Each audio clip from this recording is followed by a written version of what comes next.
நல்ல செய்தி ஒன்றை கூறுவதற்காக உன் அன்னையான நான் நீண்ட நேரமாக காத்திருக்கின்றேன். உன் வேண்டுதல் நிறைவேற உள்ளது என் குழந்தையே. உடனே கேட்டுவிடு. உன்னுடைய மிகப்பெரிய வேண்டுதல் ஒன்று இப்போது நிறைவேறவுள்ள காலகட்டம் இது. என் சத்தம் உன் மனதில் ஒலித்தால் இப்போதே என்னை நோக்கி பார். என் விழிகள் உன்னோடு பேசும். உன் உணர்வுகள் சில்லிட்டு ஆனந்த கண்ணீர் பெருகும். இதே உணர்வோடு இரு என் குழந்தையே. இனி காலமெல்லாம் மகிழ்ச்சியாக இருக்கும். நீ ஏன் ஒரு சிறு விஷயத்தை கூட பெரிய விஷயமாக பார்க்கிறாய்? அனுசரித்து போக வேண்டும் என்று சொல்கிறேன்.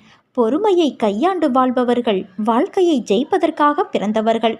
ஒருவர் உன்னை எந்த வகையில் அலட்சியப்படுத்தினாலும் அதை நீ உன் மனதிற்குள் எடுத்து கொள்ளாதே.